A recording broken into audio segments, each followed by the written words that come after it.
best morning show on the globe. It's Bradley and Emery in the morning, y'all.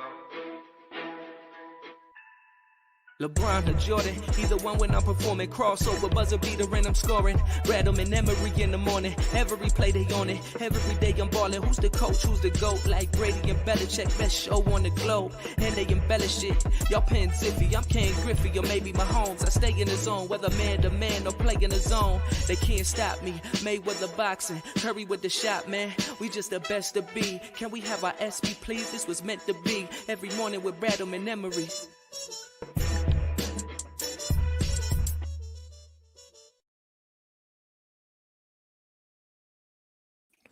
Yes, sir. You know the vibes. Bradman in the morning. Marques, Bradman, Justin, Emery. Yo.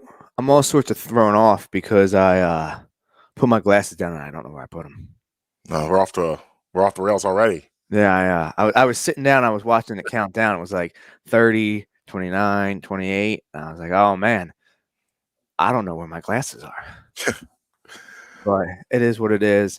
Had the breakfast of champions today, some red velvet cake. So we're good to go. I've been listening to Fab since about 6:40 this morning. Let's make it happen. Yeah, you're already ready. Let's happen. Don't go outside though. It's like 4 degrees. Yeah, I don't plan to for next 2 weeks. Yeah, at minimum 2 weeks. So I don't think it's a surprise to many people that know me, even if you don't know me very well, and you know me through the show. I don't think it's a surprise that how much I despise social media and hate it. Mm-hmm. It is to me, and this is a generalization, but I know this doesn't apply to all people. And if it doesn't apply to you, you shouldn't be offended, because even though I'm speaking in a broad sense, I do recognize there are exceptions to every rule. But the rule is, most people on social media are blithering idiots. Oh yeah. And guilty. That's why it's hard for me. One more time. Guilty. That's why it's hard for me to be in there, because it's just a frustrating place that I just because here's what happens with social media. You have a bunch of people, millions and millions of people, basically regurgitating opinions they've heard other places.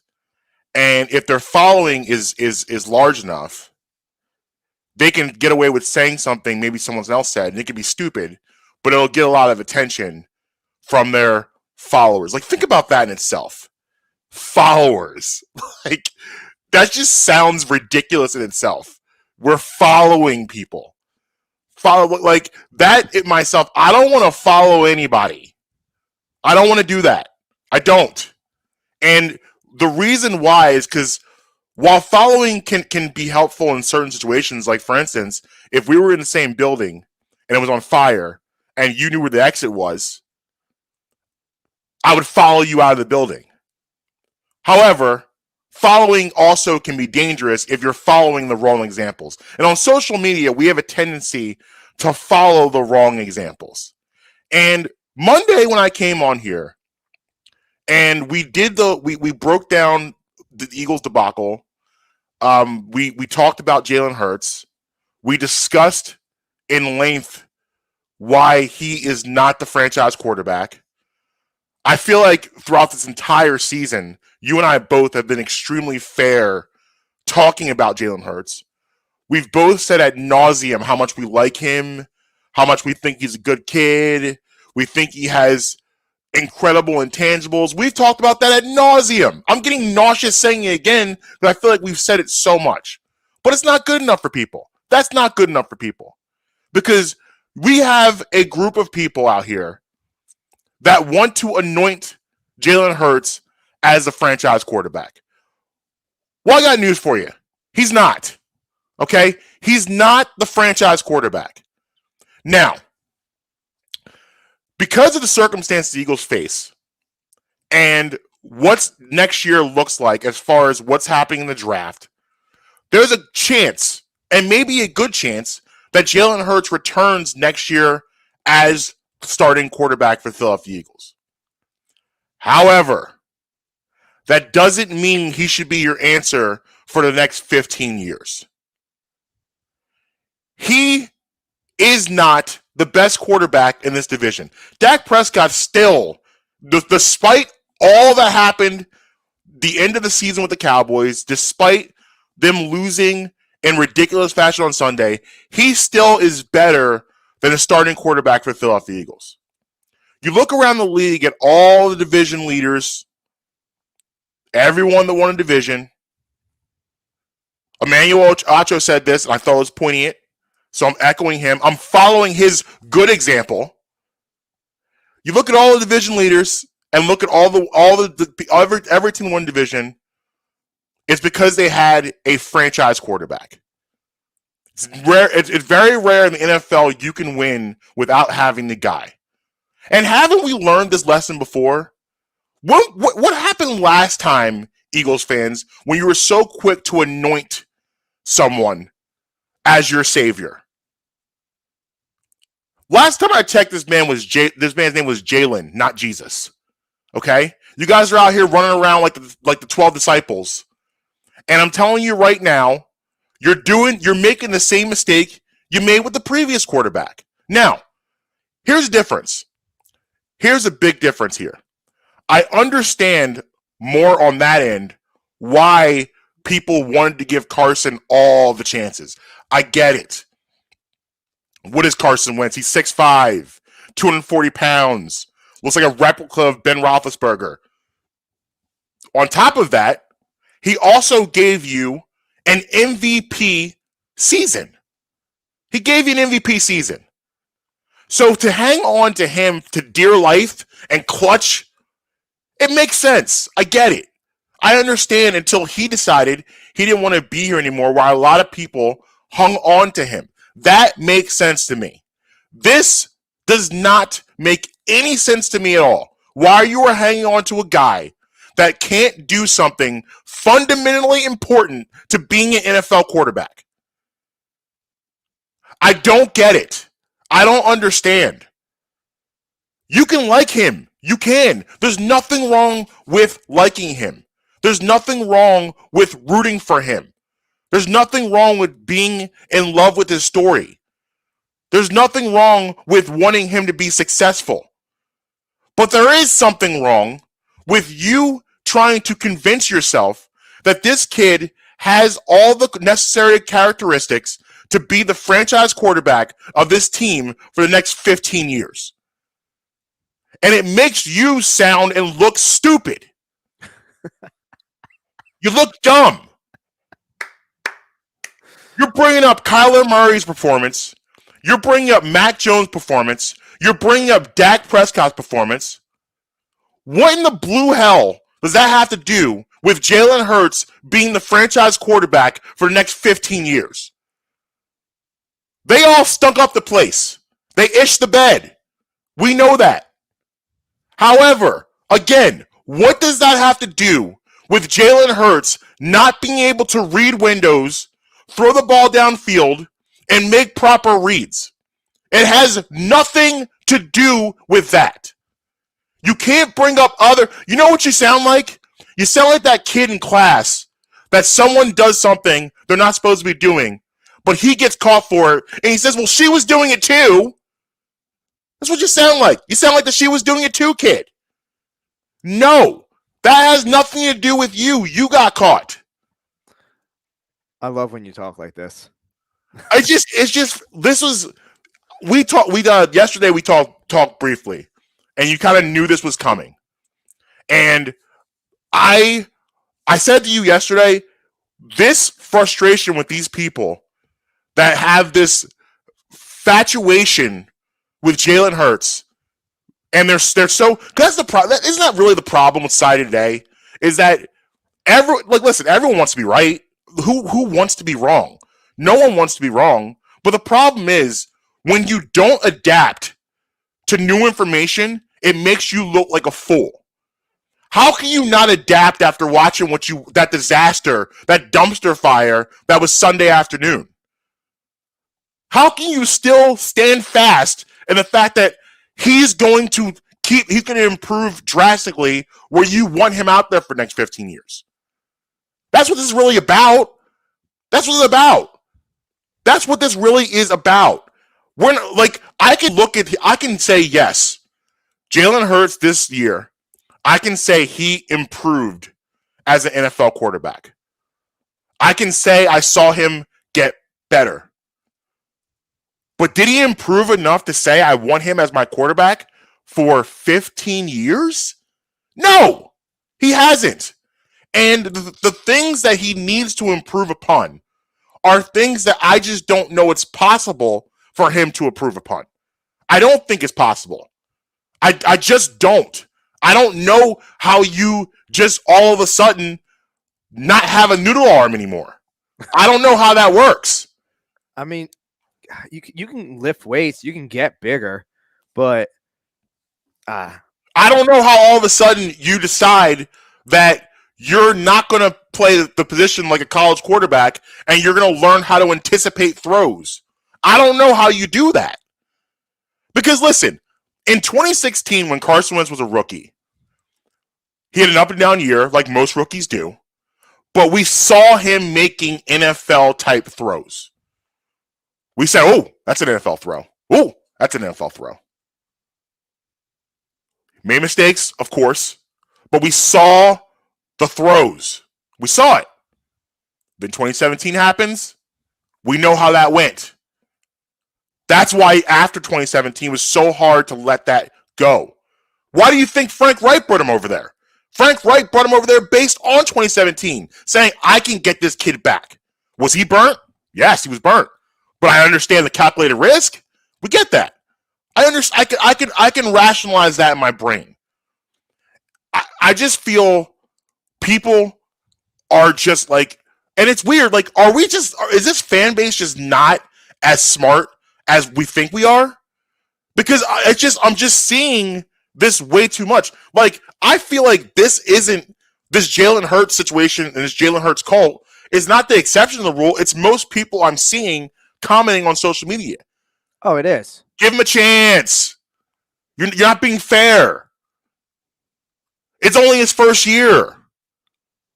Oh, I hate when people say, oh, but he was still a rookie. No, he wasn't. I just at the end of the day want people to just ask themselves the question that I asked on Monday. And if you can give me a logical answer, I'll listen because I'm a reasonable person. What about Jalen Hurts that is happening on the field do you see improving to the point where you want him as your quarterback for the next 15 years? I don't. I don't want to look at this for 15 years. I don't. I'm getting older. I'm in my 40s now. I only have maybe 2 or 3 franchise quarterbacks left. I don't want to waste 15 years on this. I've seen enough. This is not good enough. It's not good enough. And at the end of the day, as I said to you, as we talked about before, he may end up being the guy next year just by default. We may have to bring him back just because there's not enough options out there, which I get it. All right. Okay. You can't tell me, you cannot convince me that Howard Roseman, Nick Sirianni, Jeffrey Lurie are all not out there exploring other options right now as we speak. They better be. It's no way in the world they are comfortable just saying, oh, we found our guy, we're good. They're not saying that. No. They know they have to explore other options. You're going to hear talk all off season about them exploring other options because it's the right thing to do. It's the right thing to do. Can I throw out a question to you? Sure. So you've heard the people talk about, oh, but this is his rookie year. Yes. But then they go back and they reference what happened in the Saints game last year. Right. So how can you have both? And the Arizona Cardinals game last year. Right. Yeah. So how can you have both? You can't. I mean, look at it this way. Joe Burrow, Justin Herbert, Josh Allen, Patrick Mahomes, Trevor Lawrence, Zach Wilson,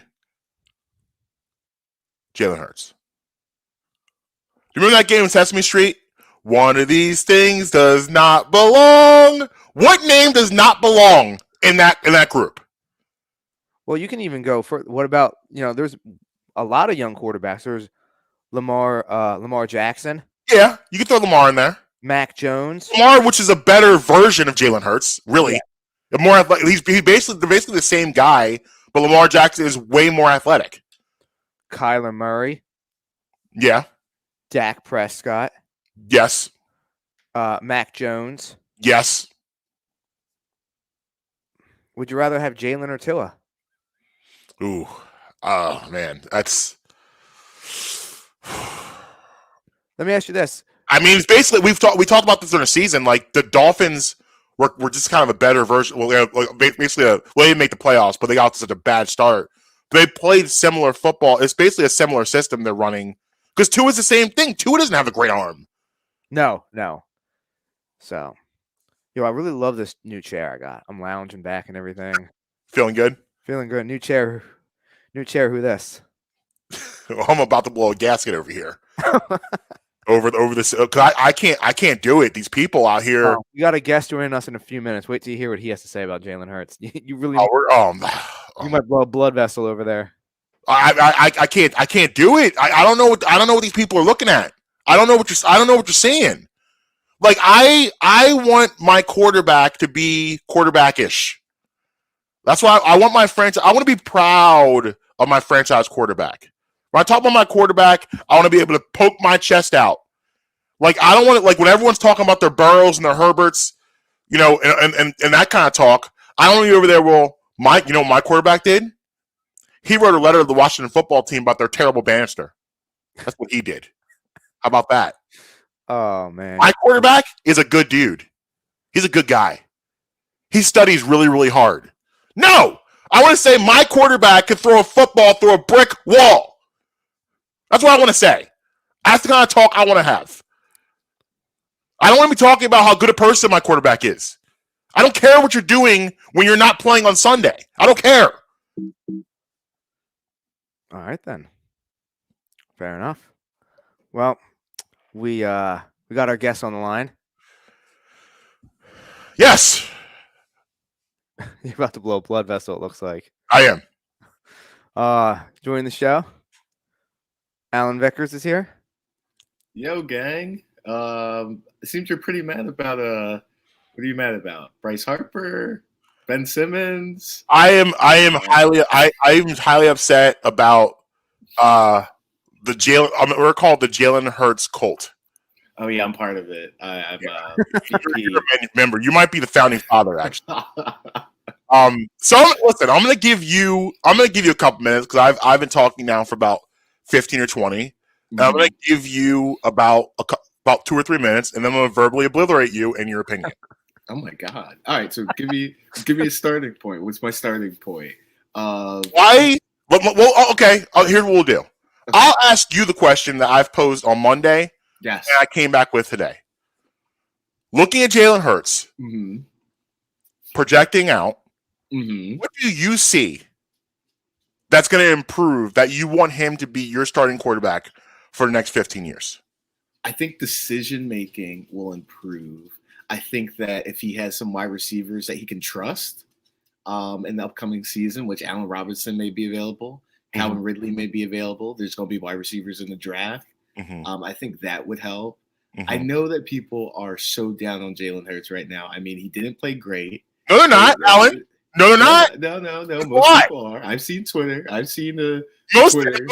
Most people are happy and saying we want this guy. We want him. We choose him. Well, then, I mean, who are your other options? But that's not good enough. I'm just saying. I feel like that is good enough. No, it's not. Because if you're saying to me you will bring him back next year, right? Because default, you don't have anything better. I accept that. Because at the end of the day, it's probably a good chance he is the quarterback next year. Yeah. Because the fact that in the draft, there's not really anything available. That's okay. And also, like, I don't know, like, listen, me personally, if I can get Russell Wilson, I'm doing that. I don't know if the Eagles want to mortgage their picks to bring in him or Rodgers or Watson. I would, but I don't know what they're thinking. Okay, fine. Next year, he comes back. I'm talking about the people that think this guy should be the franchise quarterback for the next 15 years. Those are the people that I'm addressing. That's my problem. I don't know if I'm that far left. I feel like Are you leaving Paul? I'm in the cult, but I feel like there's probably like different levels, and I'm like a step down in that cult. Like if You're not good, oh God, if he's not good next year, and he doesn't take any steps up, and it's the same mistakes that we've seen this year, then he's not the guy. But at this point, I don't know if I want to mortgage the future for Russell Wilson, because who's he going to be throwing to? Is he going to be throwing to Jalen Reagor again? No. Who's he going to be throwing to? Devontae Smith. JJ Arcega-Whiteside? No. Devontae Smith. I just feel like whoever we Why are you not mentioning Devontae Smith? That's weird. Like, no, I mean, I feel like that's good, but I feel like there needs to be another. It's not great, but there needs to be another wide receiver. That's what I'm saying. So I'm hoping that they build and then see, like, okay, like Vikings. Like, I see a lot of people saying, "Oh, Kirk Cousins." I'm like, well, he has Adam Thielen and Justin Jefferson. I mean, without him, he has a fully guaranteed contract. Nobody wants that. Right. Let me point out something what you're doing right now. What am I doing? You've based your entire argument about Jalen Hurts getting better is everyone else getting better. I ask you, how is Jalen Hurts going to improve his deficiencies? Because I think decision making. He still can't hit windows. He still doesn't anticipate throws. He still has noodle arm. How did Kyler Murray look without DeAndre Hopkins this past week? Here we go with that's not. But that's what I'm saying. The wide receivers and the weapons make the quarterback. No, first of all, Kyler Murray has had a way better career thus far. You can't put them in the same class. I'm just saying.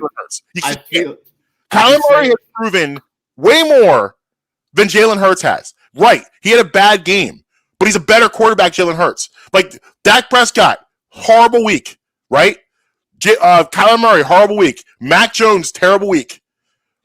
I take all of them over Jalen. Take Mac Jones over Jalen. Yeah, I do. Yes, I saw Mac Jones make NFL throws this year. He made NFL throws. And then the coach that didn't trust him, and he threw like 4 passes. Great in terrible weather conditions. Yes, but he made NFL throws. He did. Jalen's made NFL throws. Say again. Jalen made NFL throws. I just feel like there's no like in between with Jalen. It's either, hey, I don't want this guy, or hey, I really want this guy. Like nobody looks at him and says, hey, maybe he can be good. Like the other options. We did. The thing is that I feel like for next season, you're stuck with him for next season regardless, because there's no quarterback in the draft that you're going to take over him.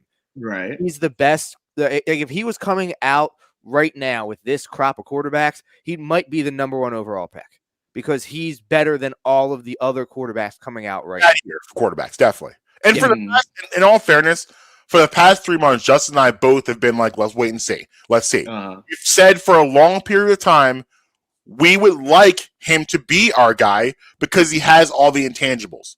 Mm-hmm. If you don't have the tangibles, you can't do the job. The job requires intangibles and tangibles. He doesn't have the tangibles to do the job. Yeah, on Monday, I said if you could put Jalen's head into Carson's body, my God, you'd have a super quarterback. Right. Turn off injuries. Right. Oh yeah. Make sure to turn on injuries and turn off pre-existing injuries too.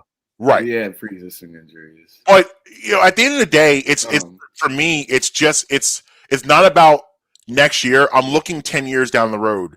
And do I want this guy to still be the guy? And I just don't understand the people that can say yes after this sample size and what you saw on Sunday. Because Sunday was the first time they faced a good team in like 6-7 weeks. Okay. So, this wasn't Washington football team. This wasn't New York Giants. This wasn't New York Jets. This was a good football team. And they did not respect him. They said, we're going to put 8-9 guys in the box, and we're going to dare Jalen Hurts to beat us with his arm because we don't think he can do it. Todd Bowles, Troy Aikman said it. Todd Bowles said he was not at any point scared of the Eagles' run attack. Not even a little bit. He said, here you go, son. Here's the field. Here's receivers. We're even going to get some open receivers. Bet you can't find them. And he couldn't. Couldn't find them. That Devontae Smith throw down the sideline was embarrassing. That throw should have been let go 2 seconds ago. 2 seconds previous before it was. That's why I turned into an interception. Devontae Smith was wide open. He's missing wide open guys all over the place.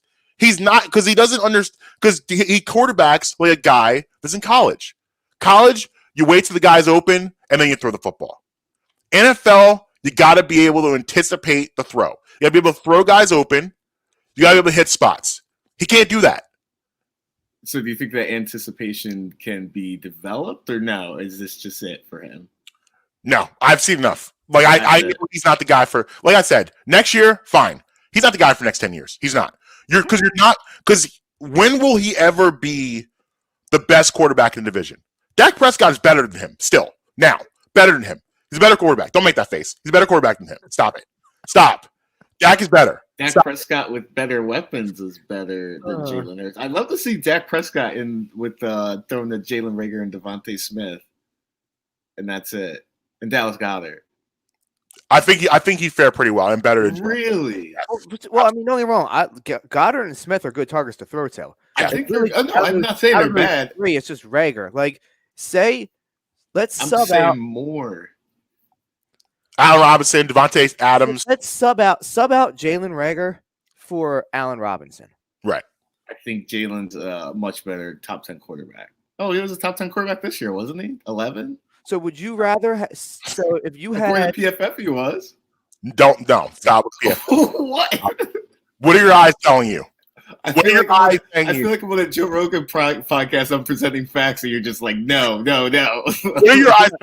well, These guys that like citing PFF is highly suspect. you can make, and the thing is, you can take stats and dance them around and make them look a certain way and prop them up however you want, almost. But what are your eyes telling you? Is he better than Joe Burrow? No. Is he better than Justin Herbert? Definitely. I don't know. Whoa. Oh, he took off his mic. Yo, Is this like him walking off? I don't know. Justin Herbert didn't go to the playoffs this year. This is a Justin Herbert appreciation show. Oh, I didn't know. Yeah, my bad. But how can you say that Jalen Hurts is better than Justin Herbert? Somebody went to the playoffs and someone did not. That Justin Herbert. I think not a quarterback stat. I think Justin Herbert has better weapons. That's my thing with Jalen Hurts. Now? I would love to see Jalen Hurts with better weapons. If next year, this is my thing. This is my. Even if he had better weapons, can he still make the throw? Can he make? I believe so.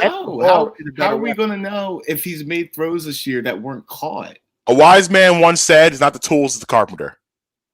Okay, so this is my thing. Tom Brady, his last year in New England, he did not have the weapons. Don't put the goal. Patriots. But listen, this is what I'm saying. No, Patriots, dumb. Tom Brady this year, you give him Antonio Brown, Mike Evans, Chris Godwin. Everyone's like, he could play till he's 50.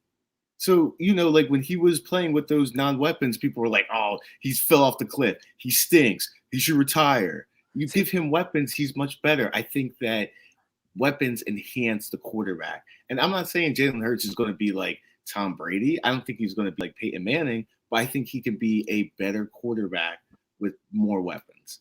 See, but here's the thing is that even with good weapons, he hasn't shown the ability to get the weapons the ball.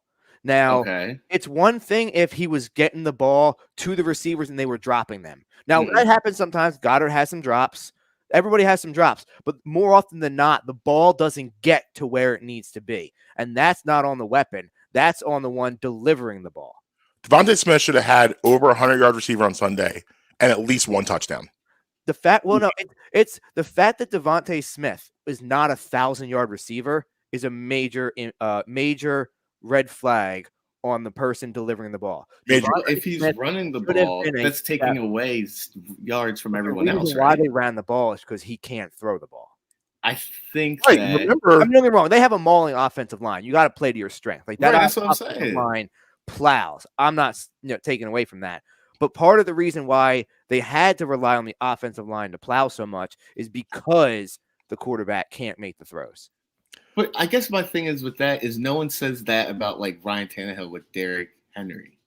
Like Derrick Henry. Ryan Tannehill. You bring up Ryan Tannehill. Right. Ryan Tannehill can make throws. That's the difference. But who's Like, he here's the throwing thing. to? It comes down to this. Whether you have a running attack, especially a running attack, AJ Mhm. Brown. the quarterback eventually is going to have to make throws. Right. He, when it comes down to that time, cannot make throws. Ryan Tannehill makes the throws off play action. Yeah, they run a lot because Derrick Henry, he's the bell cow. They give him the ball. But off play action, Ryan Tannehill will tear you apart. Jalen Hurts can't do that. He can't. He can't do that. Okay. He I just feel like with, you can't do that right now. And like I just again, it's not about next year when you have to. It's about do you want to after that. I'm telling you, they're looking Howard Roseman, Nick Sirianni, Jeffrey Lurie, they right now are looking for other options. They're exploring other options right now. Mhm. It may come back to Hurts because out of default, they're exploring other options. They don't think this is good enough. So what would make Hurts be the guy for you if you have to go for him next year? Never. No, I So think there's nothing Hurts we're can do both- next year to make him be the guy. Yeah, go okay. Go throw for 4,000 yards. Uh-huh. Throw for over 30 touchdowns. Mm-hmm. Make NFL throws. Okay. Have an NFL arm. he needs to have a 30 plus 12 or less pick season. And this is Oh, everything I just said is completely unrealistic for him. He can't do Okay. that. Because in the offense that they have to construct to run around him, he can't be successful in those terms. Remember, they were a 2-5 football team, right? First 7 games of the year, 2-5. Why were they 2-5? They were 2-5 because they were relying on Jalen Hurts to beat people with their arm, and he couldn't do it. Couldn't do it. So they had to switch everything around, go to a run attack, because they can't rely on the quarterback. Now, granted, did I think they were throwing the ball a little bit too much with them the first 7 games? Yes. I think that's fair. I think we all can agree on that. That the ratio of 80% throws, 20% runs is silly. You got to run the ball a little bit more than that. Right. But they then went basically 50-50. And even sometimes 55-45 run, Mm-hmm. which was a very big transition from the way football is being played in the NFL besides the Ravens or the Titans. So, that's how he has to win. And I think, I brought this up, for about a month ago, is that I think we all kind of just fell in love with the Eagles being competitive. It wasn't that we were enjoying what we were watching. We were just happy they were competing. And we got caught up in that. And I'll put myself in there when I say we got fat off some really bad football teams. Uh-huh. And then we got a good football team, and they brought us back to reality that this isn't good enough. Because it's not. Because my criteria, it's funny. If you listen to Friday's show, Justin and I both sat here and said, I think Justin posed a question. Either Justin or I don't remember who posed a question, but I think it was him. Basically, do we feel, is there anything Hurts can do that we don't want him to be the guy next year? And we both were like, no. Because we both were confident they were going to compete. That's all we wanted them to do Sunday. Just be competitive. Be competitive. We know you're not going to go out there and beat the Bucs in Tampa Bay. You're not going to go down there and beat the GOAT and friends in Tampa Bay. It's not going to happen. Just compete. Be competitive. Don't get embarrassed. And what happened?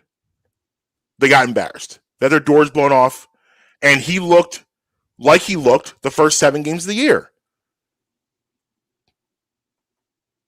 So, yes. So how many yards? You said 4,000 yards and 30 touchdowns? Mm-hmm. And 12 or less picks. Like 30 touchdowns and 17 picks doesn't count. That's fair. Wait, how many picks? 12 or less. 12 or less. So this year he threw I know what he did this year. He did 31, 35, I believe, and 16 and 9. Right. But he did that in 15 games. So if you give him 2 more games and you extrapolate those ratios down, that does not put him over 4,000, 30, and he may be under 12, but it doesn't put him over 30 and over 4,000. Yeah, 16 tutties throwing the ball is not good enough for me. In today's NFL, He had a 61% completion percentage. in today's NFL, the way defenses play today. Actually, Marcus, naturally, this graphic just seems to keep coming back up. It's just like it just won't go away. Hop back in. 5. Look at 5 over there. And like Are we counting? like, Okay. I know that we're not going to count this because you're going to poo-poo it, but there were some touchdowns that he threw that were called back because either there was offensive pass interference, or his receivers ran out of bounds, or it was thrown to Jalen Rager. That's fine. That happens to every quarterback. I know. I'm just saying there was at least 6 touchdowns this year. Well, that's okay. 22 is not good enough. But I'm sure that, like, go back through. Has there been turnovers that came back because of a penalty on the defense? And guys dropping picks. Yeah, guys. Well, that's every because I'm just saying it's like I just feel like you guys are hyper negative on Jalen Hurts, and it's just like I won't accept that, Alan. That's not true. It's kind of weird. I don't know. It's not true. Kind of weird. I'm telling you, I'm not. I'm a realist when it comes to Jalen Hurts. Justin and I will not take the negative connotation because we have been, for the past 4 months, every episode consistent. We have consistently said we want Jalen Hurts to be our franchise quarterback. We like him. It's better for the team if he is. But at the end of the day, we cannot sit up here and lie to the people and tell them things that aren't true. We need to tell them what we actually see. And if you look at the game, you look at the way this guy plays quarterback. I brought up those names, all those names I brought up, all those quarterbacks. You cannot sit here and tell me that that's the guy you want representing your franchise. You just can't. I think I do. I'll take him. I'll take Jalen. Okay, well, you take Jalen and go start your own franchise. You can't quarterback him. I think I'll play Madden. I'll play Madden tonight. I'll send you the stats. Yeah, you said you do that, and then I will say that in Madden, Jalen's a guy in Madden. I will give him that. Here's my thing. Madden loves the scramble guys. He loves the scramble quarterbacks. Man. I do, but I gotta go. Before I depart, I just want to say just one point. Yeah. I want to see Jalen with better talent. If he has the same type of year that he had this year, with better talent, then obviously he's not the guy. But if he surrounds him, if the Eagles, Howie, and Nick surrounds him with better talent, he's probably going to be the guy. I just feel like talent around the quarterback makes a quarterback. Like Joe Burrow without Jamar Chase. Nobody was talking about him being Burrow, great. Though, last year, he showed you glimpses that he was a but then he take the next year step with balling. But then he take the next step with Jamar Chase. Yeah, of course, but he showed you. That's what I'm saying. That's what I'm saying. No. Because he showed you more his rookie year. He showed you NFL throws. He improved. You're right. Of course, you're going to get better, but he showed you more. His ceiling was already higher. And you saw what he did in college. In college, Joe Burrow is on arguably the greatest college offense of all time. And he threw over 60 touchdown passes in the college in 2019. With talent. Jalen Hurts was Alabama, Oklahoma. What do you mean with talent? I want to see Jalen Hurts with talent. He played at Alabama, Oklahoma. Quarterbacks have. He played at Alabama and Oklahoma. I want to see Jalen Hurts with NFL. I don't understand. Like his counterparts. He played at two of the most prestigious universities. I'm saying NFL. And he went to the national championship. You're right. He lost one because you brought up Joe Burrow. You did this to yourself. No, I'm not doing anything to myself.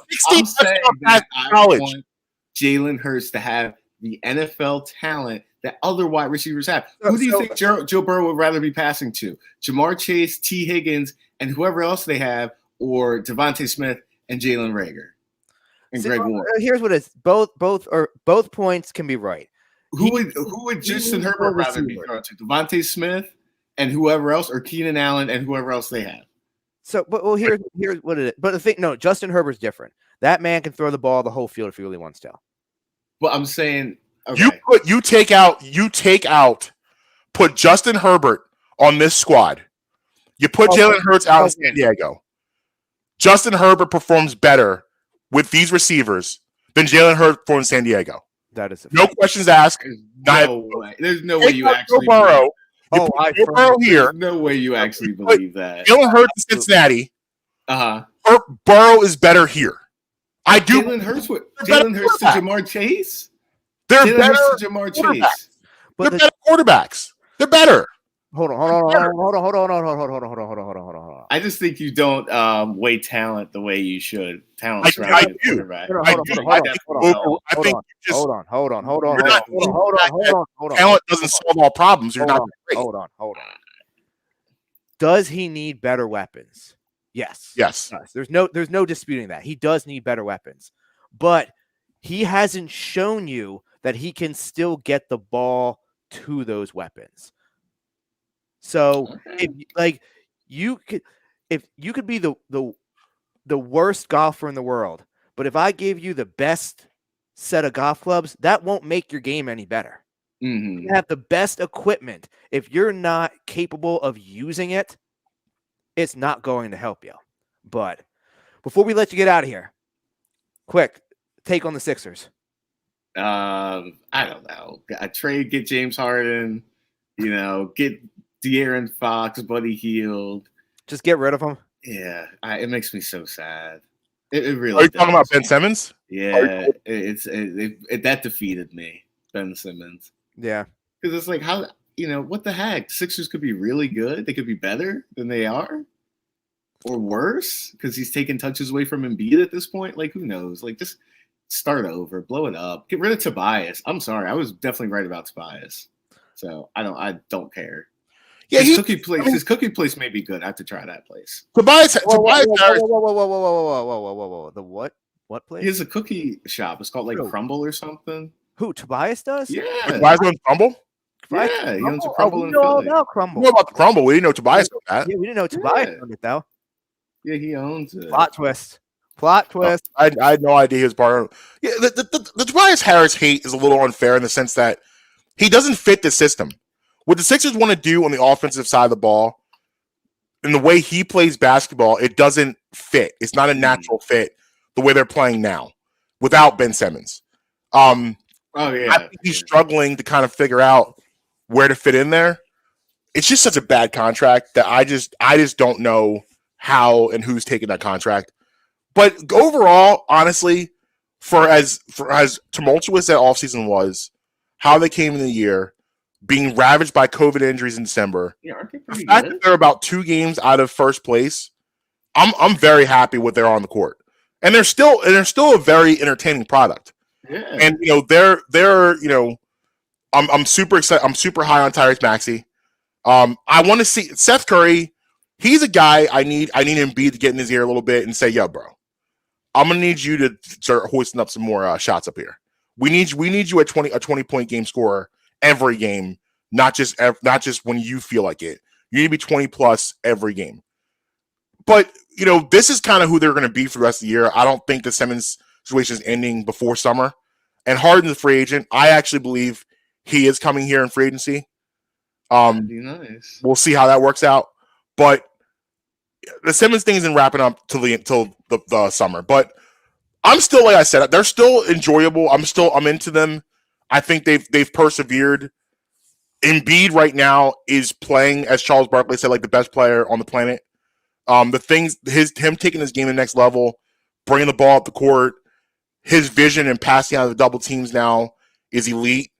His playmaking ability now is borderlining on elite, and he's doing whatever he wants with the basketball himself. So we're going to pose a question a little bit later. Do they have enough right now? And we'll talk about that. But I think, as exhausting as all that stuff was, I still am pretty high on them. This roster, they need to tweak a little bit. So before you go, I just got a question. Is that like a Snuggie you got on? Is that like a hoodie? Like what exactly are you rocking right there? It's a blanket. Oh, it's a blanket. I feel like I work better because it's cold, so I just work better with this. So. It's the Jalen Hurts coat wear. I do have a Jalen Hurts meeting at 10:45. So. Okay. All right. Well, thanks, guys. Get you out of here. Appreciate you jumping on. Be talking to you in the future, I'm sure. All right, Alan. Yeah. Go Jalen. Stop it. He's such a nice guy. I feel so bad yelling at him, but that was I. He's the nicest guy you'll ever meet. He's so nice. He is. He's such a nice guy. He is. I felt really bad at my frustration, and it's not even just about him.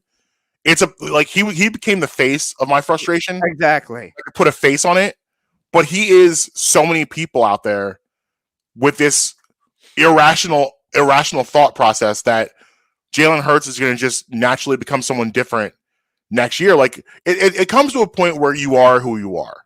Like you are, like at the end of the day, I'm going to bring up Tom Brady here, but Tom Brady obviously improved a lot in his 20 years. Of course he did. But at the end of the day, Tom Brady was a 6'4", 230-pound man. Yeah. He had physical tools to build upon. Jalen Hurts was not blessed with that stature. He's what, 5'9"? I think he's listed at 6'1", 220. 6'1", 220. Still undersized. It's undersized for a quarterback. It is. And he doesn't have that big arm to make up for it. He's not Drew Brees. Like if you're gonna be that stature, you need to be Drew Brees. Drew Brees was pinpoint with the football, and Drew Brees was a unicorn, an exception to the rule, because he didn't pass physical in Miami because of arm issues, but he still somehow figured it out for 15 years and had a strong. But Drew Brees' anticipation was so great, it made up for those deficiencies with arm strength. Hurts doesn't have that, and I just don't know how you improve upon that. I don't know how you do that. I don't. Yeah, Drew Brees could throw the football through a drive-through window 40 yards away. Yes. Like Brees down the seam was different. It was different. I mean, and he had such elite footwork, elite, everything about him in that pocket was elite. And, knowing where you're going with the football before the ball's even snapped is a superpower. And these are the type of things that I don't know that Jalen Hurts can develop. I don't feel good saying this because he is a guy that we all should root for. We all should root for people like Jalen Hurts. And we do. And we have. That's why I don't accept the we're being negative thing. I think that's, if you listen to us, I think that's a little lazy. Because if you listen to the totality of us for the past 4 months, we've been riding for the kid. We've been trying, but it gets to the point where enough is enough. You can't do the job. You just can't. Next year, and here's the thing too, like bring him back next year, unless you're going to figure out a way to finesse some of these picks, it puts you in a bad position because you bring him back next year, you're probably just about the same spot you were this year. You're probably going to win 9, maybe 10 games. You're going to be a wild card. You're going on the road, probably to a really good football team. You're going to lose. And here we are again. We're in the same spot we were last year. Or I'm sorry, this year. You're in the same spot. You're going to get 19 pick, 18, 19 in the draft. You're not getting a quality quarterback there. You're not. So at the end of the day, I don't know. You're in no man's land right now. This is like the 2007 Sixers. You're competitive. You're gonna get a 6, 7, 8 seed. You got Thaddeus Young. You got Matt Harpring. You got Andre Iguodala. You got Keith Van Horn. You're gonna compete. You're gonna win some games. But are you going to win a championship? Are you going to a conference championship? Unlikely. You're not doing those things. So what are we doing then? Because correct me if I'm wrong, that's really the point to me. I like championships. I want a championship. To Allen's point, he does need better weapons. There's no disputing that. Yeah, yes. But to your point, like I had said, he hasn't shown you that he can deliver the ball to said weapons. Right, like and like you said, great analogy. What was that? I said you had a great analogy with the golf analogy. It's like if you open a pizza shop and I give you the best wood pizza oven in the world and you can't cook and you're burning pies, what doesn't matter? It doesn't matter. Like I could give Charles Barkley Tiger Woods clubs. Wouldn't matter. Yeah. You're not Tiger Woods. So but the guy, he is correct with the name. You can buy a wide receiver. Mhm. And the guy's Allen Robinson, in my opinion. Yeah, because we didn't say this on Monday, but I have a feeling that Devontae Adams is going to end up wherever Aaron Rodgers ends up. I do too. So I don't think he's really on the table unless you trade for Aaron Rodgers. But I think he's going to end up wherever. Now, listen, money talks.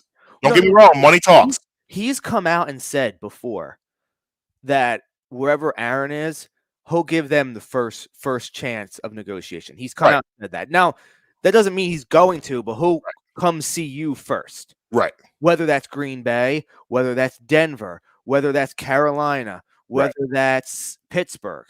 He said that he would give them the first. Now, someone's probably going to blow him away with a wild offer. Probably. Now, will it be the Eagles? I don't know. But someone's going to wow him with a crazy offer. So, money talks. And, I'm sure Aaron Rodgers is going to tell him, bro, take the money. I'm just biased because Allen Robinson went to Penn State. So, but it'll be interesting to see. Devontae Adams, I'm not going to say I'm worried about him, but the connection with him and Aaron Rodgers is so elite. The way they work together, their timing. Is that a lot of it? Obviously, I'm not saying he's not talented. Obviously, he's skilled. He's a skilled receiver, but he's worked with Aaron Rodgers so long, and they have that incredible timing. Yeah, but if even when Aaron is out, Adams still puts up numbers. Yeah. It's just that obviously he puts up better numbers when right. Look, Jamar Chase, I think it's no secret. I mean, I think it's no coincidence that he's playing this well because he's back with a guy that knows him so well. Of course. That's why everybody thought Jalen was going to be so good with Devontae. The only thing is that Devontae has progressed and taken his game from college to the pros, and Jalen has not. Correct. All right. So let's take a break. Pay some bills. I've also decided that I hate this shirt, so I'm going to change into a different shirt during the break. All right, Mr. Rogers. Yeah, I was sitting here. I was like, you know what? I realized I hate the shirt. Let's just. I know we were going to do Eagles. I'm exhausted. I'm tired. We're going to move on from them. We have plenty of time to discuss our offseason moves. We're not going to do that today. You almost blew a blood vessel during that. Yeah. I'm going to need a nap after the show. I'm definitely going to need a nap and maybe a warm bath because it's a lot to get off my chest, and I need to cleanse now. But we're going to take a break on the other side. We'll get into the Sixers and something I've been wanting to get into for maybe 2 weeks now. Rap report card that came out of some of your favorite rappers, and some of the grades might surprise you. And I'm looking to build on my big win last week. Yes, hockey or no. Brian Emery in the morning. Marques, Brown, Justin Emery. We're right back. Looking for authentic Mexican food close to home? Great news. District Taco is just around the corner in Abington, Pennsylvania, and they'd love to fiesta with you. Offering delicious fish tacos, a California burrito stuffed with guac, steak, fries, and chipotle mayo, plus sweet, crispy churros. District Taco has it all. Try out the newest location and come back for more. Get 10% off your first in-app order with promo code BREMI10. Always fresh, always Mexican. District Taco. Relationships can be tough, and finding that special someone can be even tougher. So when it's time to make a decision on what to do with the ring, you don't want to have that be tough too, right? Hi, I'm Marques Brown. I want to talk to you guys, my friends at Vans Jewelers, located at 13 South York Road in the heart of Hatboro. Back in 2017, when I decided to get engaged, there was only one choice for me. Going into Vans Jewelers, I was quite nervous, but they put me at ease right away with their friendly staff and their easy selection. They have selections for any budget. Rings, watches, chains, earrings, you name it, they got it. They also offer free ultrasonic cleaning and stone checks on any ring. Vans Jewelers also provides cleanings while you wait every Tuesday through Friday. What else do you want? You can't beat it. Go see my friends at Vans Jewelers, located again at the heart of Hatboro, 13 South York Road.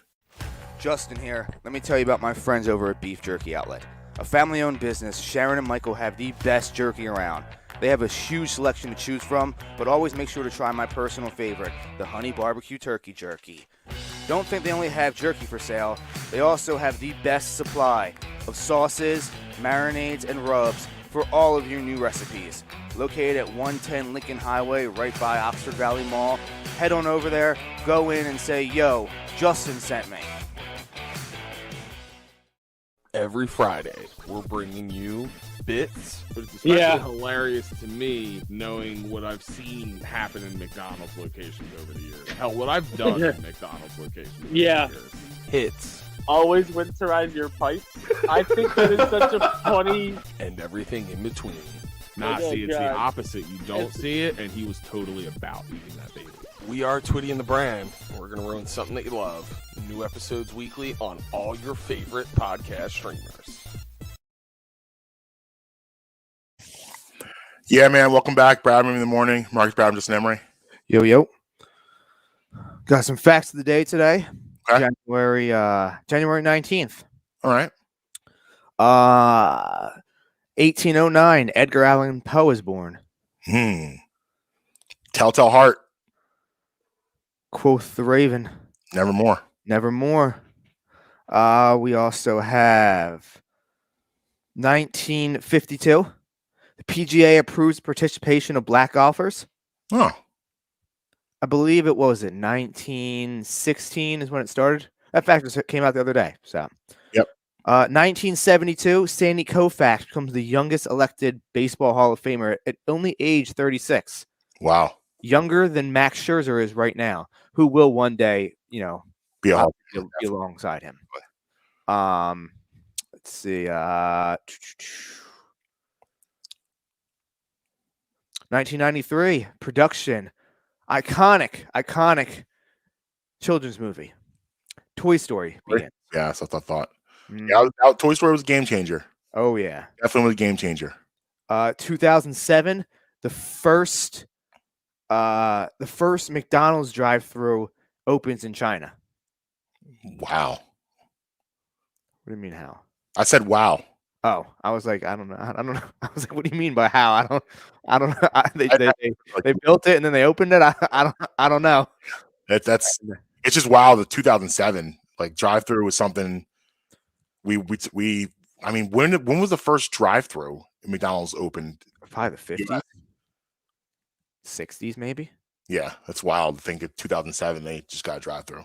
Yeah, but you also got to think about maybe this is when did McDonald's open in China?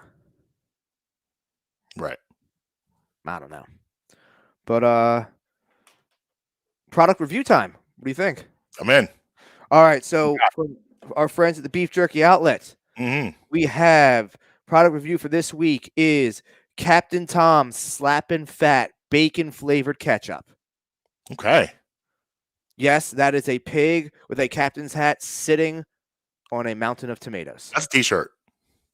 So, ketchup, I really think ketchup's for children for the most part. I'm right there with you. It has its place, sometimes, but for the most part, I feel like ketchup's for children. However, this is adult grown-up ketchup right here. Very bacon flavory, so make sure you're putting on something that, bacon flavor goes with. It's also a lot thicker than your regular ketchup. It's more of a barbecue sauce consistency versus regular ketchup. So just be mindful of that. Is it good as a dip? Like a chicken nugget? Absolutely. I've done that. Okay. Yeah, so you get a little bit of both. You get like the bacony flavored, barbecue saucy flavor, but you also get the ketchup because kids love to dip their chicken nuggets in ketchup. Yeah. So see, I love the spicy ketchup. Ooh. Spicy ketchup is elite. It is. It's grown-up ketchup. Because I'm with you with ketchup is for children. Like you can't. I don't expect there's a grown man putting ketchup in your hot dog. Get out of here. Just on that and sit down somewhere. I mean, I'm not even really a hot dog person to begin with. That's fine. Like, just give me a burger. Yeah. But no. But if you're at a bar, like a cookout, I want hot dogs for me. If I'm at a cookout, I'll do a hot dog and a burger. Hot dogs aren't my go-to either.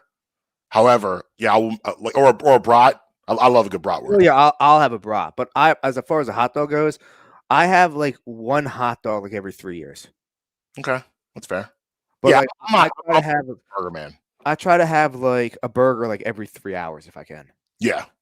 Yeah. I will I have legendary ate a burger every day for 6 weeks. You're my hero. And then like I just wanted burgers every day. Can I have your autograph?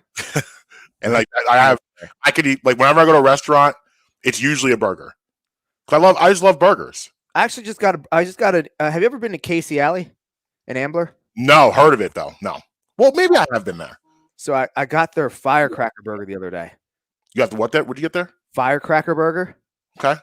Okay. It's had pepper jack cheese, And fried onions. It said it had fried jalapenos on it, but I don't think it actually did. And Or if it did, I just didn't you just register. Lettuce, tomato, onions, pickle. and With their homemade. Let me pull it up. There. I want to. sounds incredible. It was. How was the spice level? Well, so it really wasn't that hot, if I'm being honest with you. And then it also had. Where is it at? Pepper jack cheese isn't spicy at all. Oh, here it is. Pepper jack cheese, fried onions, fried jalapenos, lettuce, tomato, onion, pickle, and their house-made habanero barbecue sauce. Ooh. It was phenomenal with the one exception. Okay. Bun was buns, man. Too much bun? Not too dry. Oh, too dry. The bun was basically like at one point in time, I considered just getting rid of the bun and eating it with a fork with all the stuff together. Was it a Kaiser? No, it was a potato roll. Really? It was too dry? Dry is like I bit into it and I was just like, I could taste how good the ingredients were inside. Mhm. I was just like, this bun's gonna. Yeah. This burger should have came in around like a 9.4, but based off the bun, it probably came in about an 8.3. Wow. I had to dock them, and I couldn't just dock them a whole 1 point. I had to dock them the 1.1 to show them this bun is not up to standard. Yeah, bread's so important to a good sandwich. It sounds like obviously it's not a provocative statement, but you got to have good bread.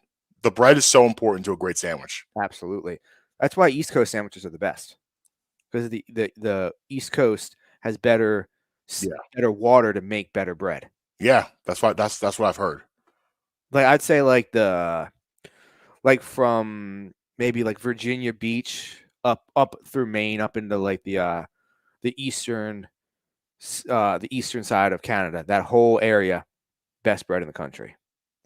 Of course, obviously, you ask anybody out west, they'll tell you it's the best bread, and then you can just tell them they're wrong. No, you're wrong. But definitely recommend checking out that Casey Alley. Yeah, I feel like I haven't eaten there, but I feel like I've drank there before.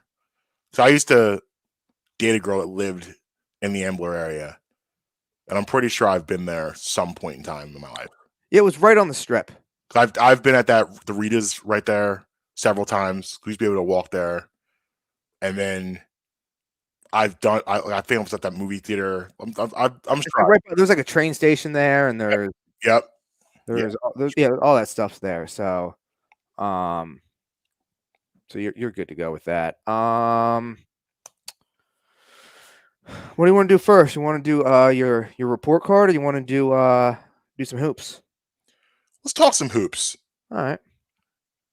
So, watching the Sixers this past month, there's been a lot of talk out there about how much is on Embiid's shoulders right now, and it is a lot. He's carrying the weight, but that's what you do as a superstar. Is you have to carry the weight. Most teams that have championship aspirations usually have more than one superstar. Embiid, I feel like, has emerged in the past 2 years as a true superstar. I think before that he was a star. I think the last 2 years he's become a superstar. And you see the difference between a superstar and a star. Ben Simmons is a star. Joel Embiid is a superstar. Mm-hmm. Bordering on megastar. He is playing. It's after the way he played last season. For me to say what I'm about to say is incredible. That he is now playing the best basketball of his career right now, in real time, and that's after how good he was last year. Came in second in the MVP voting. He's playing better in this stretch now than he did at any point during that stretch last year, which is absolutely incredible. Sixers right now in a really weird, awkward position because, they've managed to remain more than competitive. I mean, they're a top 4 team in the East. They're about 2 games out of first place with the Bulls, who Zach LaVine's out right now. Kevin Durant will be out for at least a month, probably 4 to 6 weeks. Yeah, if you follow Kevin Durant's career, he usually is on the longer end of injuries. So I don't expect to see him till maybe March. Well, after the All-Star break, March, in that area, coming back for the postseason run.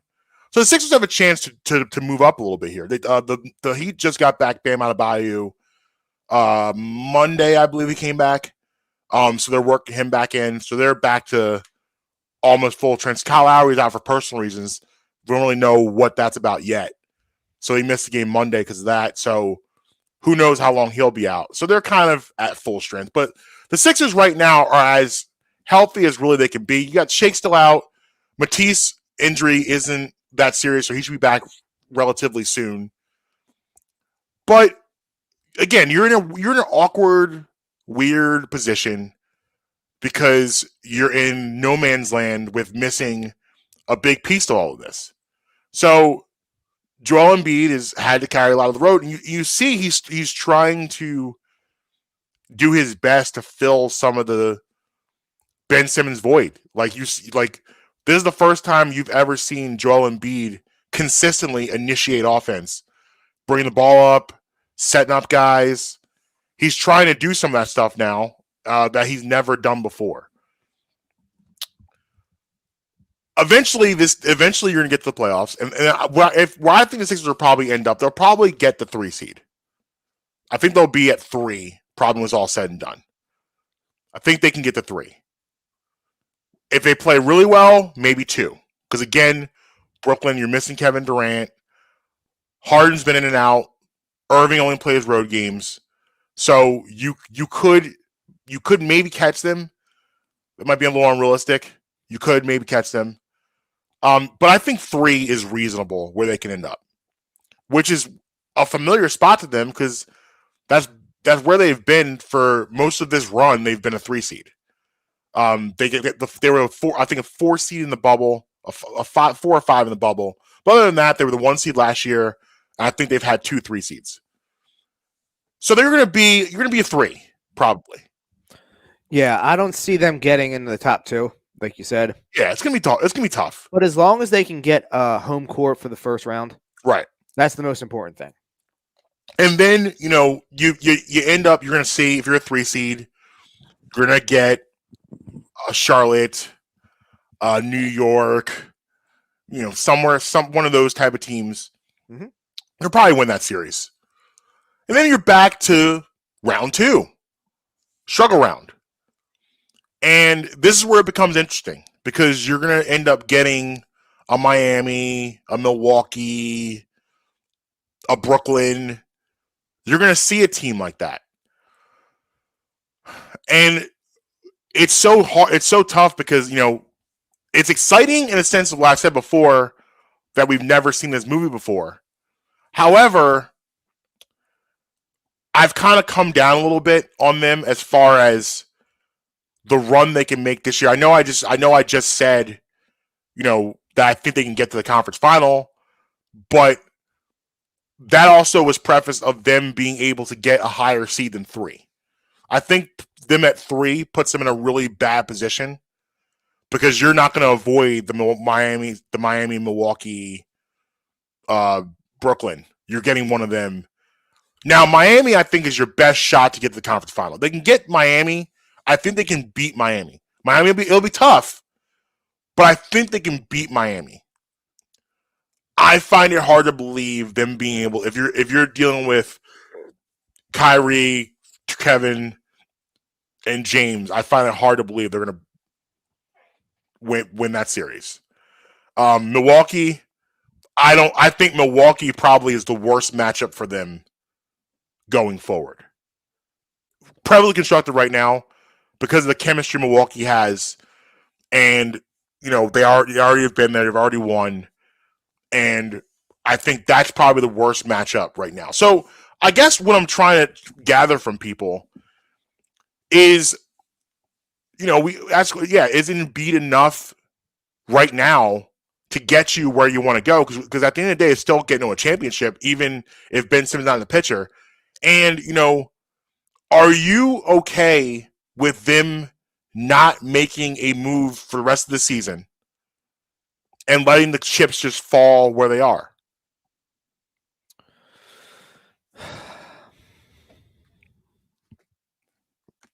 No, you need more. And B is not enough because we've said it before. Your center can't be your closer. And if you're saying that he's enough, that's also saying that, that you are saying that he should be the closer. Mhm. And he just can't be. He can be your number one, but your number one, if he is your number one, he also can't be your closer. Now, have you heard about this recent potential trade about Tobias and Simmons to LA? To the Lakers. Yes. Simmons, Tobias as a package to go to the Lakers. I haven't, but I'm already out because there's nothing there that they have that I want. Yes, but let me pose this to you. Imagine getting the $384 million off your books. Okay. Is that worth it? Think about that, because they'll give you expiring contracts in return. So yes, you will essentially give up on this season. You're waving the red flag, or the white flag, I should say, waving the white flag, saying we will not win this season. We will make the playoffs. We may even win the first round if we play a subpar opponent, but we are not going to go further. But to go into next season with $70 to $80 million in cap space. Yeah. Is that worth it? Where are they going? Westbrook? Whatever they give you will be expiring at the end of the year, so you won't be tied to them next season. It'll just be whatever it is to match up salaries. You know how it is. Yeah.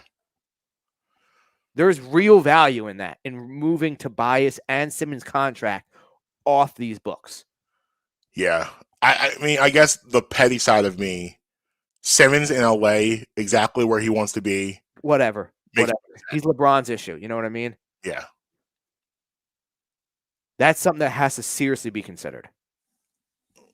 I mean, you gotta consider everything, but you heard what Daryl Morey said, and he's been very consistent about what he wants. He's kind of starting to piss me off a little bit. I'll be honest with you. I'm sure you've heard the Jeremy Grant Sadiq Bey trade that was offered to them that he said absolutely not. I did. So I don't see him looking at it that way. That's why I'm saying. And I guess the question is, like I said, are you comfortable with them just standing pat for the rest of this year? Because it looks like that's what they plan on doing. Oh yeah, I'm okay with everything. Yeah, I'm okay if they stand pat. I'm okay if they move them. You're asking here. The thing is, like when we talk about these, and I'm not saying you. I'm saying when I say you, I mean I'm talking about the national people. Mm-hmm. You're asking the wrong questions about this. Okay, they're not asking. Or they are asking, well, what could you possibly trade him for? What is he waiting for? That's not the right questions to ask. The right question to ask is, what is the best case scenario for moving him off the team? Yeah. Regardless of what the players come back. The players that come back don't matter anymore because now it is a financial issue to have Ben Simmons around. Right. So the real question is not, what are they going to get back to help them this year? No. The real questions to be asking is, what are the benefits moving forward? Year 2 of Simmons' contract, year 3 of Simmons' contract, year 4 of Simmons' contract. What's this? Would be year 3 of Tobias' contract, year 4 of Tobias' contract. And now the more important thing, in my opinion, is getting rid of that money. Yeah. Yeah, I'm looking at the team probably structure right now. Maybe you'll get some strong level bench pieces back. I understand you don't want to move Harris and Simmons for bench pieces, but you've said many times before, the reason they lost that Hawks series, yes, Ben Simmons, problem 1A. Problem 1B was the lack of bench play in that series. Mm-hmm. So what if you could improve? Really, with the bench. Yes. You know, So I'm what if you could use those guys to improve your bench via trade, save all that money, and then take all that money and go buy your starters? Your bench will be established. You have your leader in Embiid. You have Thibault. You have Maxey. You have, was it Yang? George Yang. Yang. You have him. You have Curry. Go and buy you another starter or two with your 60, 70, 80 million, and through the trade, you rebuilt your bench. Now we can move forward. We have the draft picks. We will have all of that.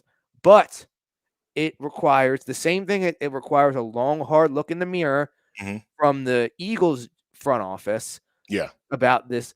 It takes a long, hard look in the mirror for the Sixers front office. You need to cut bait now. If someone is willing to let both of those contracts go, you got to let it fly. You got to let it fly. Yeah. I mean, if you getting Tobias out of here, absolutely has become another thing that's important. But as you said, it's not. I don't think it's because he sucks. I don't think either. I said the same thing. It's about the fact that he doesn't fit what you want to do. That, and he plays better with Simmons. Yes. He plays better. He just plays better with him. So, gotta make it. Like, it's not his fault he gets paid that much money. I mean, Marcus, if I came to you and said, hey, listen, I'm going to give you $187 million. Yeah. And somebody else came to you and said, Marcus, I'm going to give you 130. Who do I expect you to sign with? Right. It's not his fault he got offered $187 million. Right. If you turn down $187 million, I would have to have several conversations with you, and I might have to admit you to a psychiatric ward.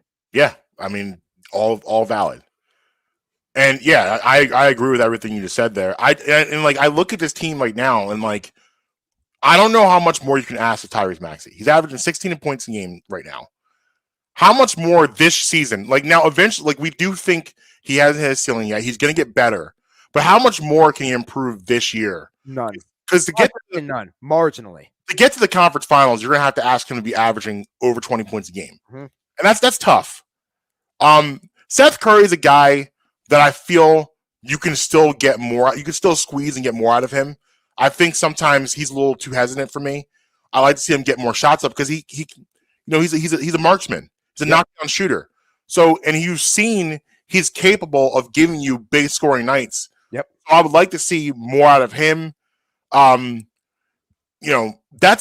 really about on this roster. I don't really know what more you can get from these guys. And listen, without missing your second best player, getting a 3 seed is remarkable. Absolutely. That's unbelievable. Getting the second round of the playoffs with on everything that's happened this year, yes, and that's a good thing. I still think that a lot of these chips will fall. Even the idea of trading both Simmons and Harris, I think you can accomplish those things probably in the summertime. I don't know if it's going to be accomplished by February 10th. Especially Morey being stubborn as he is. No, this is going to have to be a 2, 3, 4 month off season plan. You're not going to knock this out in the next 3 weeks? Right. No, not happening. And you got, Simmons saying like, I'm comfortable sitting out the rest of the year. So that's that. Yeah, I don't care what he thinks. Right. He's not playing this year. So at the end of the day, when it comes to them, this is what we're going to get. And I'm like I said, I'm okay. I'm watching them. Amber's going to our first Sixers game on Friday. Ooh, who they playing? My cousin actually has courtside. Nice. He's a little spoiled. Yeah. Who they playing? Spurs. I'm sorry, Clippers. Oh, okay. Yeah.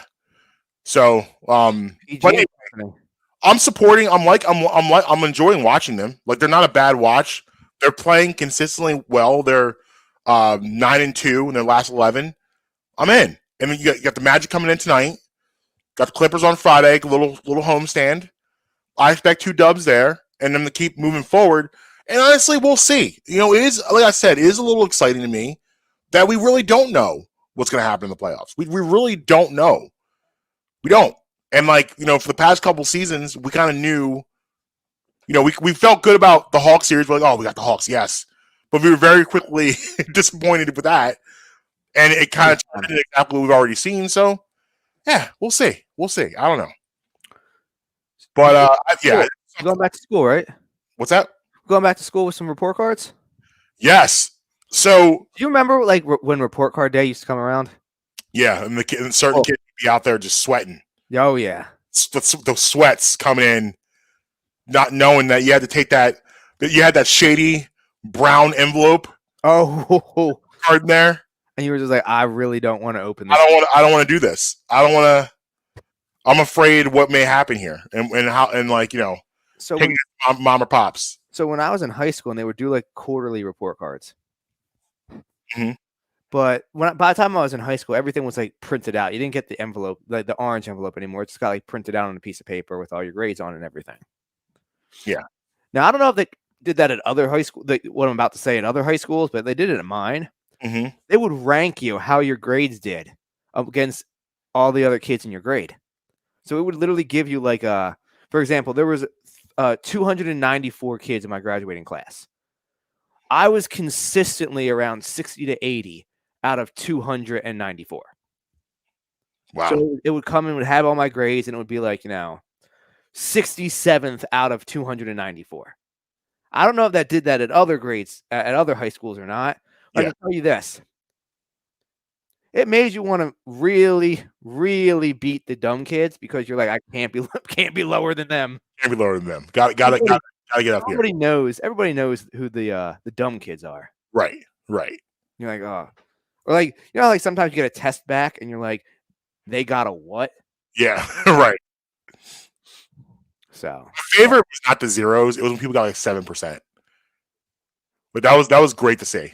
So I was in college and I had to take a certain amount of math credits in order to graduate. Now, my life post school, I've gotten significantly better at math than I was while I was in school. I feel like that happens with most people. Once you get in the real world and you're dealing with stuff, you just get better than you were as a student. Right. So I was like, there's no way I'm going to pass an algebra class. There's no way I'm going to pass a trig class. I partake way too much to sit here and figure out all these like X is not a number. I'm sorry. Where I come from, that's a letter. Right. So I took this philosophy class that somehow counted as a math class. And I was like, all right, cool. Bet, let's do this. I got math credits, philosophy. Yeah. Oh, yeah. Well, what is green? Like that's awesome. Kid you not. The first day of class, I go in, I sit down. Teacher comes in looking like a hippie guy. So I'm like, oh, okay, this is going to be interesting. Old guy. He basically looked like Tommy Chong. Okay. He goes up to the whiteboard, picks up the marker, turns around and says, by the time you're done with this class, you will believe that this marker is God. And I just sat there. I was like, literally like 4 kids just shut their books and got up and walked out. I was like, I'm dropping this class. So we do the test. Test comes, boom, boom, boom. And I bombed the test. I think I got like a 37 on it. Abysmal. Yeah. Bombed the test. I look over the guy next to me. He got a 12. Oh, no. He starts arguing with the teacher about how he got a 12. Teacher goes, all right, you know what? I guess I could have gave you an 18. Sure, that wasn't the answer you wanted to hear. No, he did. He was like, he let out a whole bunch of explicitives, slammed his book, got up and walked out. Never saw him again. Yeah, that sounds about right. I ended up dropping the class 2 weeks later because I couldn't do it. Well, speaking of school, legendary rapper Kool Moe Dee from the 80s, apparently used to give rappers report cards. And this is something from the golden era of hip hop in the 90s. Has he always done this or? Well, this is the one that surfaced. Gotcha. We don't know if he's always done this, but he did this in the late 90s. He did this. This is from 1999. Okay. Mm-hmm. Now, his rap report card is based on a criteria of vocabulary, articulation, creativity, originality, versatility, voice, records, stage presence, sticking to themes, innovation in rhymes. Okay. Okay, so let's start with Jay-Z. All very fair criteria. Yes, very well thought out. Yeah, yeah. Start with Jay-Z. Okay. He gave Jay-Z this is out of 10. No. Question: is this only for like this last past year, or is this just in general? What like? This is this is from 1999. So this is up to date of when like Jay-Z at that point had put out 4 albums. He put out Reasonable Doubt, In My Lifetime, Volume 1, Hard Not Life, Volume 2, and Lifetime Strong Car About Volume 3. Okay. So he had put out. So this is based on the criteria of what you've done thus far In 1999. in 1999. This isn't out today. This is in. Okay, I'm with you. But it's interesting. I mean, I think interesting things were said. All right, so vocabulary is out of 10. Gave Jay-Z a 7 in vocab. Okay. Articulation 9, creativity 9, 8 originality, versatility 7, voice 8, records 10. Now this is now remember, this is important to note, 1999, and this is very accurate. Stage presence 6. Jay-Z was, if you go back to Jay-Z, and he'll tell you this, go back to Jay-Z in the 90s, he was not the greatest live performer. He's then become infinitely better to become elite, but he wasn't back then. So I thought that was very accurate. Sticking to theme 9, innovation and rhymes, rhythm 9. For a total of 82, he gets a solid B. Okay. DMX, vocabulary 7, articulation 9, creativity 8, originality 10, versatility 7, voice 10, obviously. 9 records, 10 stage presence, absolutely. And you're talking 99. Presence. Right. You're talking 99, you're talking Woodstock X performance, which was incredible. So you know we got there. 9 sticking themes, innovation rhythms 10. He gets an 89, a B plus. Snoop. How many are on this list? We have a lot. I'm not going to do everybody because I'm going to do the ones that I thought were pretty interesting. So Snoop was a 7 in vocab, 8 articulation, 9 creativity, 10 originality, 9 versatility, 9 in voice, 9 in records, 8 in stage presence, 9 in sticking to theme, innovation, and rhythms, 9 for an 87, also a B plus. Jay-Z right now is the lowest grade, but again, what was Jay-Z's again? 82. 82. But again, extremely fair based on 1999. Extremely fair. I mean, you could argue that Jay-Z's after retirement exceeds his before retirement. I agree. As far as popularity. 03 was that? 04? 04. Yeah. You could argue that his post, 07 to 21 run is better than his 96 to 04. Now, I like his 96 to 04. I think that was his best body of work, but I know people are going to push back with that run, and he became definitely infinitely more popular in the second half of his career based on all the other things he was doing too. So, well, it doesn't hurt when you marry who he married. Yes, I mean that kind of made him become global. Jay-Z was United States, but Beyonce made him global. So Nas, 10 vocab, 8 articulation, 8 creativity, 8 originality, 9 versatility, 8 voice, 8 records, 8 stage presence, 9 sticking to theme, 8 innovation to rhyme for an 84, solid B. So let me ask you this. Let's have a little fun with this. Question is DMX the highest on that list? So far, X is the highest. Yes. But is he the highest on the whole list or no? No. Okay. No. I was going to ask you. Go back to 1999. Who do you think is going to end up being the highest on this list? And what's it, 96 to 99, or just everything up to 99? This is everything. This is the 90s. This is the 90s rappers right now. So anyone who is really popular in the late 90s is on this list. Does it count if they are deceased? No, you can say that deceased. Is it one of the big two? You tell me. What do you think?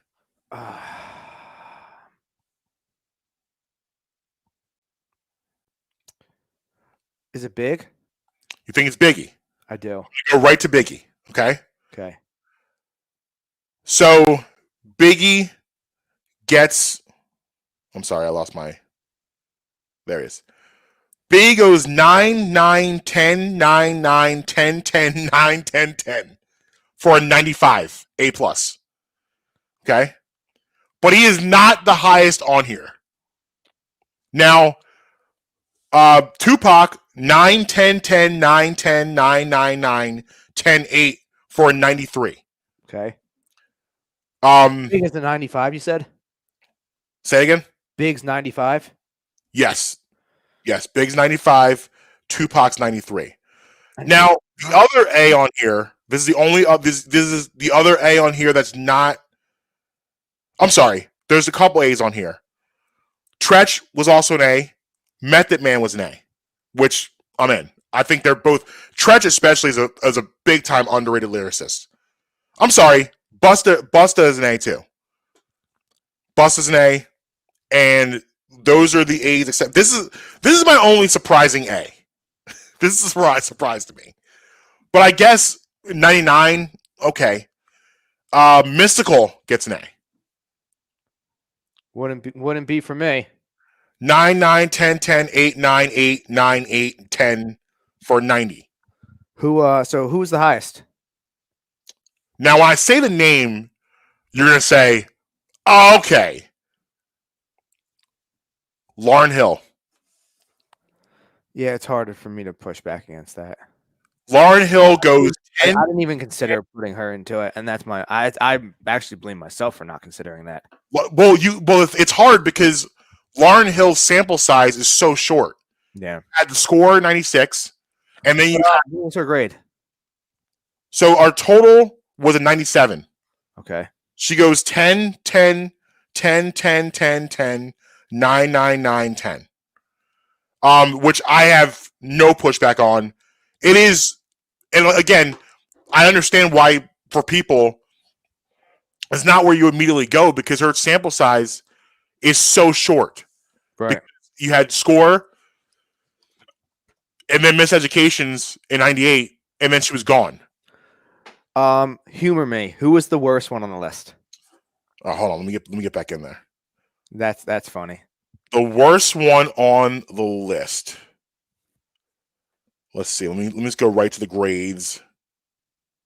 Ooh, I see a C in there. Okay, who had the 76? Master P, which is Where's Vanilla Ice at? he's not on here. Oh, okay. By the late 90s, he was done. But Puffy and Mace are on here. Puff got a B, and Mace got a C plus, which I think is a little low for 99. But all right, whatever. Shout out to Mo-D. Yeah, but Lauryn Hill was, I mean, to me, it's one of the great tragedies that we haven't gotten more albums from her. She's starting to rap again, which is making me happy. She's done a couple features this past year, which made me very, very happy. I hope we get something else from her because she is one of the all-time talents in hip-hop. Like, can do whatever. Like, people talk Drake, I say Lauryn Hill. She was doing that 15 years before Drake was even a thought. But, all right. It's that time. It's the end of the show on Wednesday. It's Wednesday. It is time. Yes. I love this music. It makes me so happy. Especially after the day we had today. Did you just started playing this music while I was on my rant? It might calm me down a little bit. So sometimes when I like do like little like tests and different things, I want to be like, hey, let me see if I can find the right sound. I'll just play this song. There you go. All right. You know when you hear that music, you know what that means. Justin does the movies. Does no hockey. So we've combined both. This, my friends, is hockey or no. All right. First name. Brad Marchand. Hockey or no? Hockey. He is hockey. Very, very good. Jake DeBrusque. Hockey or no? What was the last name? DeBrusque. No. He's hockey. Okay. Patrice Bergeron. Hockey or no? Hockey. Yeah. Name like that. Come on, bro. Oh, yeah, dude. That you were you were telegraphing that. Yeah. Yeah. was like that I interception up with a, That was an interception. a curve. Yeah, that was the pass thrown to Jalen Hurts. I telegraphed it and picked it off. Yes. Taylor Hall. Hockey or no? No. He is hockey. He is. Trent Frederick. Hockey or no? No. He is hockey. He is hockey. Charlie Coyle. Hockey or no? We've had 5 in a row that were. No, he doesn't play hockey. He is hockey. Damn it. Oh, man. Well, there's a L for me, 4-2. Let's see if I can make it a 4-3. All right, last one. Tom Meissen. Who? Hockey or no? Tom Meissen. Tom Meissen. Yes. Does he play hockey? He does not. Damn it. I'm still calling myself a win for that one. Okay. That means your show. You can call whatever you want. We're 2-0 last 2 weeks. All right. That's fair. All right. Another productive episode. We'll be back to it on Friday for a non-Eagles football Friday. Will Our your pal Evan Haney will be joining us. will your blood pressure have returned by then? I don't know, because she's another one that we have to talk to. But I feel like we can rescue her from the cult. Can we? Like, this is going to be on Friday. I'm going in a rescue mission. I'm trying to get her out of there. Marcus joined FEMA, right? Yeah, because I want her with me. I want her with us. I'm gonna try to get her out of there. I hear you. So, but we'll see what we can do. Fingers crossed. Fingers crossed. Fingers crossed. Fingers crossed. But until next time, at Marcus be tweeting everywhere. At Justin Emery Show on the Bluebird app. Brad Emery Pod everywhere. BradEmeryShow.com for the merch. 10% off the code Bremy at the Beef Jerky Outlet in Langhorne. Use promo code Bremy10 at checkout for 10% off your first in-app order at District Taco. And until next time, you can be with us, you can be against us, but you're never going to stop us. Late.